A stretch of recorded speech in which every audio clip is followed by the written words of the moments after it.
21वीं सदी की रेल हाइड्रोजन से चलने वाली है।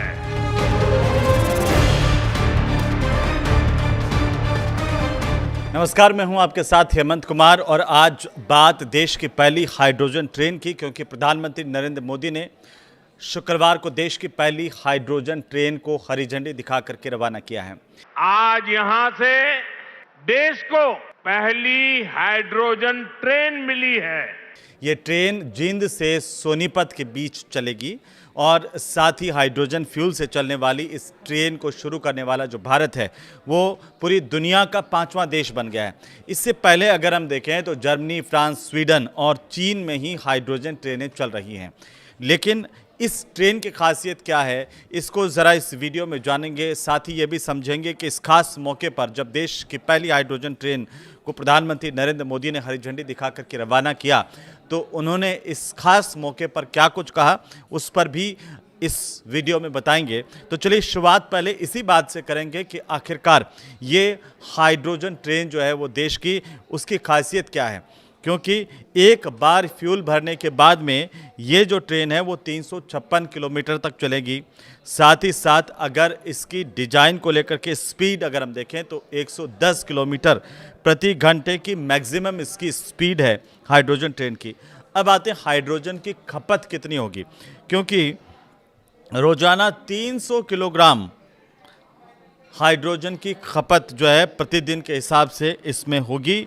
और यात्री क्षमता की अगर इस ट्रेन की हम बात करें तो 682 सीटें इसमें लगाई गई हैं। अपने आप में ये खास है, इसकी डिज़ाइन खास है और कुल मिलाकर के 2600 यात्री इस ट्रेन में यात्रा कर पाएंगे। तो देश की पहली हाइड्रोजन ट्रेन के ऑपरेटिंग सिस्टम की अगर हम बात करें, स्पीड की बात करें, ऑपरेटिंग स्पीड की बात करें तो 75 किलोमीटर प्रति घंटे की रफ्तार जो है मैक्सिमम इसकी है। हाइड्रोजन स्टोरेज की बात कर लीजिए तो 440 किलोग्राम हाइड्रोजन ये स्टोरेज करके रखेगी। इसमें कुल मिलाकर के 10 कोच है, जिनमें से 8 पैसेंजर कोच हैं और 2 पावर कार हैं। इस तरह से अगर हम प्रत्येक पावर कार की बात करें तो 1200 किलोवाट का प्रत्येक पावर कार, और एक बार जब फ्यूल भर जाएगा तब मैंने बताया कि 356 किलोमीटर तक का सफ़र ये ट्रेन बिना रुके कर सकेगी धुएं की जगह पर। अब देखिए बहुत खास बात यह है कि इस ट्रेन से आप सोच रहे होंगे कि क्या सिर्फ धुआं निकलेगा, धुआं नहीं निकलेगा, धुएं की जगह पर सिर्फ भाप निकलेगी। तो पर्यावरण के लिहाज से ये बहुत ही मुफीद है, पॉल्यूशन नहीं होगा, ये बहुत बड़ी बात है। और अगर इस ट्रेन की खासियत को देखते हैं तो भारत की ये पहली हाइड्रोजन ट्रेन है जो आज से शुरू हो गई है। लेकिन अब इसके आगे आखिरकार क्या अलग अलग जगहों पर भी इस तरह की ट्रेन चलेगी तो उस पर भी बात करेंगे। लेकिन पहले प्रधानमंत्री नरेंद्र मोदी ने क्या कहा। प्रधानमंत्री नरेंद्र मोदी ने कहा कि जींद सोनीपत के बीच चलने वाली ये जो ट्रेन है वो दुनिया की सबसे ताकतवर हाइड्रोजन ट्रेन है। यानी कि पूरी दुनिया में इससे ज़्यादा ताकतवर हाइड्रोजन ट्रेन नहीं चलती है। जैसे मैंने बताया कि जो बाकी 4 देश जिनका जिक्र हमने किया वहाँ पर हाइड्रोजन ट्रेन चलती है, लेकिन इससे ज़्यादा पावरफुल ट्रेन नहीं है। इस ट्रेन को भारत के इंजीनियर्स ने डिज़ाइन किया है और भारत की कंपनी ने ही इसे बनाया है। 10 कोच की जो ट्रेन है वो जींद सोनीपत रूट पर 14 स्टेशनों के बीच में अधिकतम 75 किलोमीटर प्रति घंटे की रफ्तार से चलने वाली है। इसका किराया होगा 5 से लेकर के 25 रुपये तक के बीच में, बहुत सस्ता, 5 रुपये से लेकर के 25 रुपये तक के बीच में महज किराया है। ये ट्रेन 89 किलोमीटर का जो सफ़र है वो करीब 2 घंटे के भीतर पूरा करेगी। अब आप जान लीजिए कि हाइड्रोजन आखिरकार कैसे बनता है।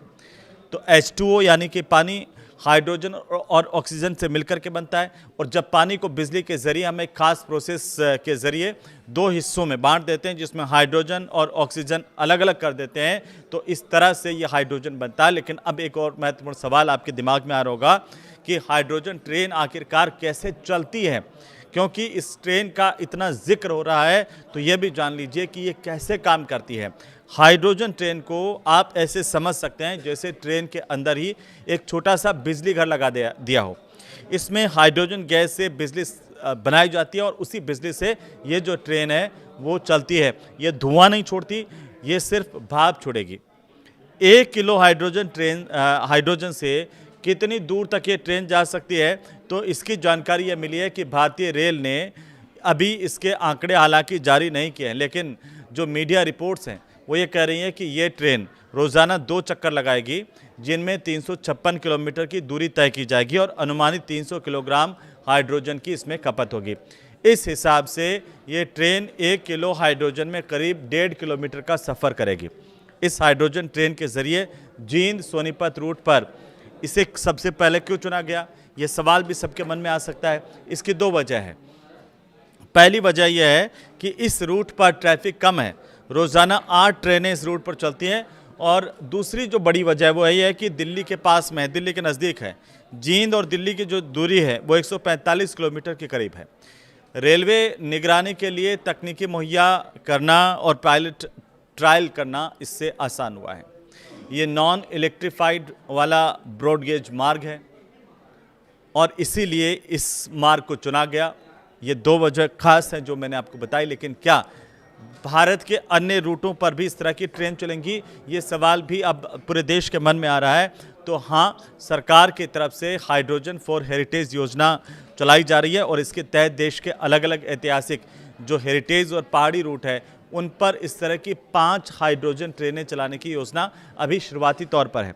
माना यह जा रहा है कि जिन रूट्स पर बिजली की लाइन खींचना काफ़ी मुश्किल होता है, वहाँ पर ये इस तरह की हाइड्रोजन ट्रेन कामयाब होगी। और जो दिल्ली जींद वाला रूट है वो अभी बिजली लाइन से जुड़ा हुआ नहीं है, इसलिए इस पर सबसे पहले जो ट्रायल के तौर पर भी देखा जा रहा है। तो ये जो ट्रेनें अलग अलग जगहों पर भी चलेगी, लेकिन ये जब ट्रेन चलाई जा रही है हाइड्रोजन ट्रेन, ये भारत के लिए बहुत खास है और इसकी जो जिम्मेदारी है चलाने की वो जींद मुख्यालय में तैनात है लोको पायलट राजेश कुमार, उनको दी गई है। उन्हें भारत की पहली हाइड्रोजन ट्रेन के संचालन की जिम्मेदारी मिली है।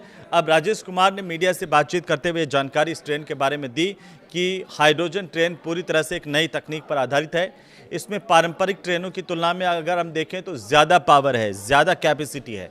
ये पूरी तरह से साउंड प्रूफ है, यानी कि अगर आप इसके अंदर बैठ गए तो बाहर क्या हो रहा है, किस तरह की आवाज़ आ रही है, वो आपको बिल्कुल सुनाई नहीं देने वाला। क्योंकि जब हम ट्रेन में सफ़र करते हैं तो गड़ गड़ गड़ गड़ गड़ गड़ आप सुनते होंगे कि कई बार अगर आप जनरल डिब्बे में बैठ जाएं तो कितनी सारी साउंड आती है बाहर की। ये ट्रेन पूरी तरह से साउंड प्रूफ है, बाहर क्या हो रहा है, बाहर की कितनी आवाज़ है वो इसके अंदर नहीं आएगी। पर्यावरण में किसी प्रकार का प्रदूषण नहीं होगा, ये सबसे खास बात है इस ट्रेन की। इसका पिकअप अगर देखें तो बहुत ज़्यादा बेहतर है, ये राजेश कुमार ने जानकारी दी।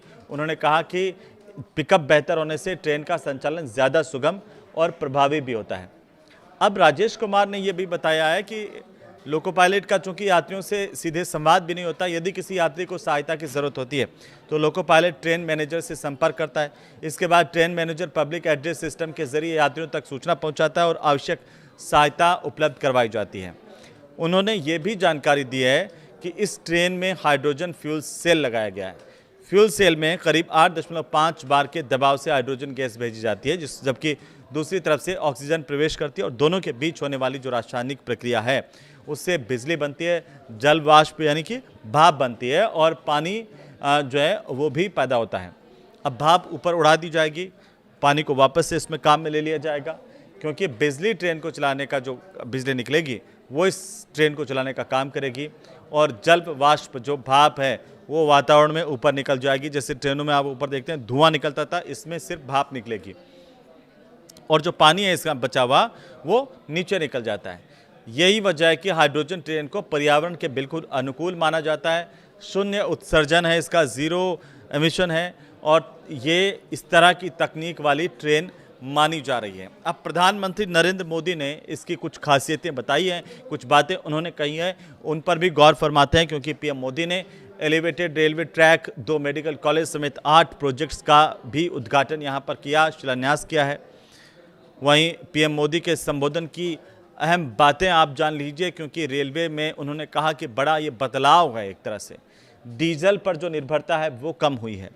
प्रधानमंत्री ने कहा कि 1925 से 2014 तक करीब 90 सालों में देश के रेल नेटवर्क का केवल 30% बिजलीकरण हुआ था, जबकि 70% हिस्सा डीजल पर निर्भर था। पिछले 12 सालों की अगर आप बात करेंगे तो करीब 99% रेल नेटवर्क का बिजलीकरण हो चुका है। पिछले 12 सालों में 99% रेल नेटवर्क जो है उसका बिजलीकरण हो चुका है, क्योंकि अब उस पर जो ट्रेनें चल रही हैं वो लाइट से चलने वाली, बिजली से चलने वाली ट्रेनें हैं। यदि हॉर्मुज स्ट्रेट में युद्ध जैसी स्थिति, प्रधानमंत्री ने कहा कि 2014 से पहले अगर बनती तो डीजल आपूर्ति प्रभावित होने से रेलवे भी संकट में आ सकता था, लेकिन अब इस तरह के हालात नहीं हैं। अब ज़्यादातर ट्रेनें बिजली से चलती हैं भारत में, और अब इसके अलावा नई टेक्नोलॉजी को भी देखा जा रहा है। दरअसल उन्होंने कहा कि खेलों में हरियाणा के युवाओं पर भरोसा है। प्रधानमंत्री ने यह भी कहा कि भारत 2030 में कॉमनवेल्थ गेम्स की मेज़बानी करेगा, 2036 ओलंपिक की मेज़बानी के लिए भी प्रयास कर रहा है और सरकार खिलाड़ियों को सारी सुविधाएं दे रही है। उन्होंने ये भी कहा कि भारत न्यूजीलैंड और ऑस्ट्रेलिया के साथ स्पोर्ट्स इंडस्ट्री और खिलाड़ियों के ट्रेनिंग के क्षेत्र में मिलकर के काम करेगा। इसका लाभ हरियाणा के युवाओं को भी मिलेगा। प्रधानमंत्री ने कहा कि यदि हॉर्मुज स्ट्रेट में अगर युद्ध जैसी स्थिति बनती है तो इसका असर भारत पर भी पड़ता है, क्योंकि इसी समुद्री मार्ग से देश में पेट्रोल, डीजल, खाद समेत कई ज़रूरी वस्तुओं की आपूर्ति होती है। लेकिन 2000 पहले अगर इस तरह की स्थिति पैदा होती तो देश का जो रेल नेटवर्क है वो गंभीर संकट में आ जाता, क्योंकि उस वक्त रेल का एक बड़ा हिस्सा डीजल इंजन पर निर्भर करता था। लेकिन आज ऐसा नहीं है। प्रधानमंत्री ने कहा कि अब वक्त बदल गया, अब स्थितियाँ बदल गई हैं। उन्होंने ये कहा कि 2014 से पहले वाला भारत अब नहीं है, ये नया भारत है। ये मोदी है जो बहुत पहले सोचता भी है और समस्याओं के समाधान को समय रहते ज़मीन पर भी उतारता है, और इसका नतीजा आप धरातल पर देख रहे हैं कि कैसे देश की पहली हाइड्रोजन ट्रेन का संचालन कर दिया गया है। प्रधानमंत्री ने इस खास मौके पर यह कहा कि भारत में रेलवे के बिजलीकरण की जो शुरुआत है वो साल 1925 में हुई थी।